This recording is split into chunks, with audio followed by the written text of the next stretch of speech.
सभी मित्रों का एक बार फिर से नमस्कार। एंटीबायोटिक जीके वाली सीरीज में स्वागत है आपका। और ये जलवायु की आपकी दूसरी क्लास है। एंटीबायोटिक 6-6 मिनट के बनेंगे, 2 एंटीबायोटिक हैं, 2 घंटे क्लास को मात्र 12 मिनट में लेके आ गया।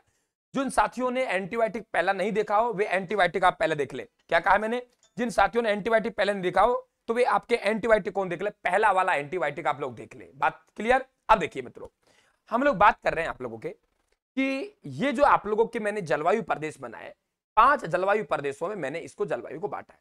इसका मतलब क्या है कि आपके हमारे देखा आप लोगों ने कि हमारे 100 सेंटीमीटर तक वर्षा हुई थी। मैंने पहले वाले एंटीबायोटिक में बताई कि राजस्थान में सर्वाधिक वर्षा प्राप्त करने वाला जिला झालावाड़। हालांकि माउंट आबू 150 तक करता है, लेकिन बात कर रहा हूं मैं जिले की, वे स्थान है केवल।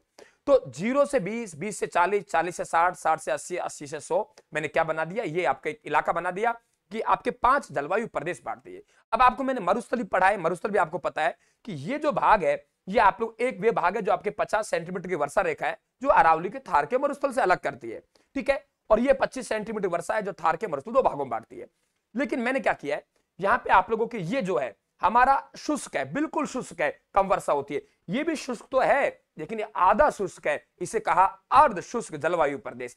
2 नाम हो क्लियर? ये हमारा शुष्क जलवायु प्रदेश हो गया और ये हमारा अर्ध शुष्क जलवायु प्रदेश हो गया। दोनों बात समझ गए?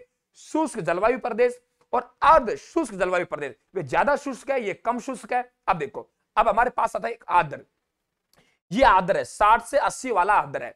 अब इससे 40 से 60 वाला आर्द्र तो है लेकिन कम आर्द्र है, और 80 से 100 वाला आर्द्र तो है लेकिन ज्यादा आर्द्र है। इसका मतलब ये हुआ ये उपाद्र जलवायु प्रदेश हो गया, ये आपके आर्द्र जलवायु प्रदेश हो गया, और ये अति आर्द्र जलवायु प्रदेश हो गया। मेरे हिसाब से कोई दिक्कत नहीं आएगी भाई। आर्द्र तो है लेकिन ये आर्द्र से कम है और ये आर्द्र से ज्यादा है, तो एक उपाद्र हो गया, एक अति आर्द्र हो गया। क्लियर? समझ गए? अब देखिए इन जिलों का आपका इनका जो प्रतिनिधित्व करने वाला जिला कौन सा है इन प्रदेशों का। देखिए आप शुष्क जलवायु प्रदेश का जैसलमेर, यानी ये जो आपका इलाका है यहाँ जैसलमेर, आपके बाड़मेर, कुछ बीकानेर का इलाका ये आएगा। यहाँ आप लोग देखेंगे सीकर, झुंझुनू, आपके गंगानगर, हनुमानगढ़, आपका कुछ बाड़मेर, जालोर, ये इलाका आएगा। तो इसमें शुष्क जलवायु प्रदेश में जैसलमेर हो गया। इसमें बीकानेर, तो यहां बीकानेर आएगा, ध्यान रखना, ये लाइन थोड़ी ऊपर खिंच गई, बीकानेर यहां आएगा। तो आपके अर्ध शुष्क जलवायु प्रदेश का प्रतिनिधित्व करने वाला जो जिला है बीकानेर है। उप आर्द्र जलवायु का बात कर रहे हैं हम लोग तो आपका जयपुर है, ठीक है। आर्द्र जलवायु का आपका सवाई माधोपुर है, और आपका अति आर्द्र जलवायु प्रदेश का झालावाड़ है। जैसे कि देखो यहाँ झालावाड़ है, बांसवाड़ा है, कुछ आपके प्रतापगढ़ का इलाका है, ये इलाका दिख रहा है आप लोगों को। तो सीधे से आप दिख रहा है इसको, ये लाइन का गलत खिंच गई। ये लाइन एक्चुअल में यहां होनी चाहिए, ऐसे होनी थी लाइन, ठीक है, ऐसे होनी थी लाइन, ये लाइन ऐसे होनी थी, ठीक है, कोई दिक्कत? अब देखिए यहां से हमारे करक रेखा यहां से जाती है।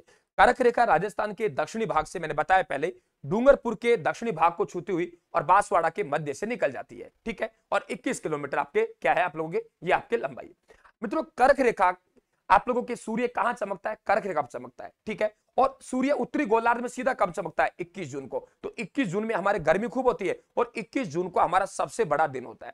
इसके विपरीत दक्षिणी गोलार्ध में, क्योंकि भारत राजस्थान का है उत्तरी गोलार्ध में, तो दक्षिणी गोलार्ध में छोटा दिन होता है। तो हम लोग बात करें दक्षिणी गोलार्ध में सूर्य होगा तो वे 22 दिसंबर को होगा। तो हमारे प्रकाश की अवधि कम होगी, रातें लंबी होती है, दिन छोटी होती है। एक दिन ऐसा होता है जहां दोनों गोलार्ध बराबर होते हैं, ठीक है। आपके भूमध्य रेखा पर आपके सूर्य होता है। तो आपके क्या कहा मैंने कि 21 मार्च और 23 सितंबर ये 2 दिन ऐसे हैं जब दोनों गोलार्धों में दिन रात की अवधि समान होती है।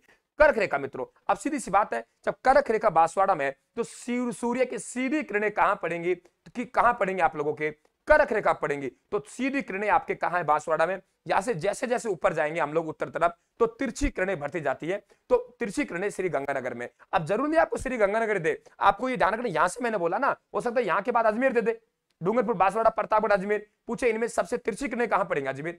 ऊपर जाएंगे तिरछी किरणें पड़ती चली जाएंगी। समझ गए आप लोग? अब बात करते हैं, देखिए कि आपके मानसून का प्रत्यावर्तन काल क्या है। मित्रों मानसून का प्रत्यावर्तन काल है कि आपके मानसून का वापस लौटना, क्योंकि आपको पता होगा सर्दियों में उच्च वायु दाब का केंद्र हमारा धरातल होता है, निम्न वायु दाब का केंद्र क्या होता है आप लोगों के, मैंने पहले बताया आपको पिछले में एंटीबायोटिक में कि पवनें चलती है हमेशा उच्च वायु दाब से निम्न वायु दाब तरफ चलती है। मतलब शुष्कता। शुष्कता कब है हमारे थार के मरुस्थल? गर्मियों में। और देखो समुद्र ठंडे हैं, लोग घूम, ठीक है, गर्मियों में समुद्र गर्म होते हैं, हम लोग यहाँ ठंडे होते हैं। तो हमारे सर्दियों में जो आपके सर्दियों में तो आपकी पवन दिशा बदल लेती है। उच्च वायु दाब केंद्र धरातल होता है, निम्न वायु दाब केंद्र होता है। तो जो बरसात आई हमारी, ये बरसात वापस जो पवनों का दिशा है धरातल से आपके समुद्र की तरफ चलने लगा, तो मानसून वापस लौट रहे। तो मानसून का प्रत्यावर्तन काल कहते हैं।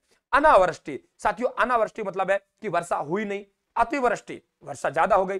खंड वृष्टि यानी कोई वर्षा वाला स्थान है जहां आप लोगों के कोई वर्षा नहीं होती, बहुत कम वाला है और अचानक से वहां तेज बारिश हो जाती है, उसे कहते हैं खंड वृष्टि। दोंगड़ा राजस्थानी भाषा का शब्द है, पूछ सकता है दोंगड़ा क्या है। मित्रों, मानसून आने से पहले हल्की फुल्की जो बूंदे आती है, 2-4-5 दिन पहले हल्की फुल्की बरसात होती है, उसे कहते हैं दोंगड़ा। मानसून में विच्छेद, माना कि बरसात वाला वर्षा ऋतु है, खूब वर्षा होती है, लेकिन 15 दिन आपके क्या हुई, बरसात नहीं, तो गीले में सूखे की स्थिति को हम मानसून का विच्छेद कहते हैं। वृष्टि छाया प्रदेश, मित्रों अरावली में खूब वर्षा होती है, लेकिन अरावली की तलेटी में जाएंगे तो वर्षा नहीं होती। जब अरावली की तलेटी में वर्षा नहीं होती, भाई आप एंटीबायोटिक, इससे पहले वाला एंटीबायोटिक जरूर देख लेना, प्लेलिस्ट में जाके चैनल को सब्सक्राइब कर लेना, घंटी वाला निशान जरूर दबा लेना। तो उसे वृष्टि छाया प्रदेश कहते हैं। चक्रवात, उच्च वायुदाब से निम्न वायुदाब की तरफ चलने वाली हवा को चक्रवात का है। भभूल्या, माना कि एक जगह आपके घर भूत आ गए, कहते हैं ना चप्पल मारो मिर्च फेंको, वे आपके, तो भभूल्या क्या है, आपके अचानक से कहीं निम्न वायुदाब केंद्र बन गए जगह, चारों तरफ उच्च वायुदाब, तो चारों तरफ से हवाएं ऐसे उड़ जाती है, वे भभूल्या कहलाता है। सीली ठंडी हवाएं, शीतलहर पौष के महीने में, तवाए लू ज्येष्ठ के महीने में चलने वाली हवाओं को तवाए लू कहते हैं। मित्रों ये आपको सब बातें ध्यान रखनी है। गर्म महीना सबसे ज्यादा आपका जून का है, ठंडा महीना जनवरी। वर्ष परिवर्तनता, वर्षा परिवर्तन, जहां कम वर्षा होती है वहां चांस होता है कई बार ज्यादा कई बार कम, तो वर्षा परिवर्तन वाला सर्वाधिक जिला जैसलमेर है, न्यूनतम झालावाड़ में, झालावाड़ 100 सेंटीमीटर के आसपास वर्षा होती है, हमेशा ही होती है, तो ये ध्यान रखिए आप लोग। अब देखिए, ये गौर से देखिए, ये हमारी चलने वाली हवा है, ये देखिए ये क्या है, हमारी चलने वाली हवा है। आप देखेंगे आपके उत्तर चलने वाली हवा है, उत्तरादे या धरोड़ या धराव कहते हैं। नीचे लंका नीचे है तो लंकाऊ कहते हैं इसे। चील चील चील चील आपके इधर चलने वाले हवा को पूर्वैया, पूर्व की तरफ से बंगाल खाड़ी की तरफ से जो हवाएं चलती है उसे पूर्वैया कहते हैं। मित्रों ठीक है, बंगाल खाड़ी मानसून इधर से आता है, तो आप कहेंगे कि आपके पूर्वाई चल रही है, अरे गुरुजी बरसात आने वाली है, पूर्वाई चल रही है, ध्यान रखिएगा आप लोग। समुद्री हवाएं, अरब सागर इधर पड़ता है, तो अरब सागर इधर है तो हमारे क्या है, समुद्री हवा इधर से चलेंगे। आथुनी, आथुनी पश्चिमी राजस्थान को आथुनी, पश्चिम को आथुनी बोलते हैं हम लोग, तो आथुनी इधर से होगी, ठीक है भाई, ठीक है। सूर्य किधर अस्त होगा, आथुनी, आथुनी जैसलमेर साइड में, तो आथुनी होगी। सूर्य ये आप मेरे उत्तर पश्चिम, ये दक्षिण पश्चिम, ये आपके दक्षिण पूर्व, ये संजेरी, संजेरी क्या कहा मैंने कि आपके उत्तर पूर्व, ध्यान रखेंगे, ठीक है। आंधियों की बात करें मित्रों, राजस्थान में सर्वाधिक जो आंधियां चलती हैं वे सर्वाधिक आंधियां आपके श्री गंगानगर में चलती है। न्यूनतम आंधियां झालावाड़ में होती है, वहां 27 दिन के आसपास होती है, झालावाड़ में साल में 3 दिन के आसपास आंधियां होती है, यानी इधर से आंधियों की संख्या हमारी कम होती जाएगी, ठीक है, ये ध्यान रखना। बरसात हमारे इधर से कम होती जाएगी, यानी बरसात आपके दक्षिण पूर्व से उत्तर पश्चिम तरफ कम होती जाएगी और उत्तर पश्चिम से दक्षिण पूर्व तरफ बढ़ती जाएगी, ये ध्यान रखें आप लोग अपने कॉन्सेप्ट को, ठीक है। वाष्प उत्सर्जन, ठीक है, आपकी यंत्र होता है पोटोमीटर, सर्वाधिक वाष्प उत्सर्जन की दर जैसलमेर में होती है, न्यूनतम डूंगरपुर में होती है। महीना पूछे सर्वाधिक जून में होती है, न्यूनतम दिसंबर में होती है। साथियों हम बात करें कि राजस्थान का ये दक्षिणी भाग ऐसा भाग है, दक्षिणी भाग जहां दोनों शाखाओं से वर्षा प्राप्त करता है, ये बंगाल खाड़ी से भी करता है, अरब सागर से भी करता है, ये ध्यान रखें आप लोग, क्लियर, ध्यान रखें आप लोग, ठीक है। वर्षा हमारे दक्षिणी पश्चिमी हवाएं से होती है, दक्षिणी पश्चिमी मानसून से होती है, वे अरब सागर नहीं, दक्षिणी पश्चिमी भी हमारी क्या है, शाखा, ये सब बातें आप लोगों को ध्यान में रखनी है। तो ये आपके इंपॉर्टेंट एंटीबायोटिक बनते हैं, दोनों एंटीबायोटिक पहुंचा दिया। प्रयास करूंगा कि आपके कोपेन कार्य, उनका जो थार्नवेट का वर्गीकरण है, वे वर्गीकरण भी आपको एंटीबायोटिक में दूं। साथियों 2-2, 3-3 घंटे लगाते हैं, जलवायु समझ में नहीं आती, मैं समझता हूं, मुझे भरोसा है कि शायद आपको समझाने में कामयाब होगा, ऐसा मैं मानता हूं। साथियों चैनल को सब्सक्राइब कर लेना, ठीक है, और हमारे टेलीग्राम को जरूर ज्वाइन कर लेना, पीडीएफ टेलीग्राम पे जाएंगे, प्ले लिस्ट आपकी बनी हुई है। बहुत से बच्चे कहते हैं स्क्रीनशॉट नहीं लेने देते गुरुजी, तो स्क्रीनशॉट मार लो, कौन मना कर रहा है, ये लो, ये लो स्क्रीनशॉट मार लो, ये लो मार लीजिए स्क्रीनशॉट, ये लो, ठीक है। तो आप लोग मित्रों ये टेलीग्राम को ज्वाइन कर लो, वहां से आप बिल्कुल ज्वाइन करें। थैंक यू, धन्यवाद।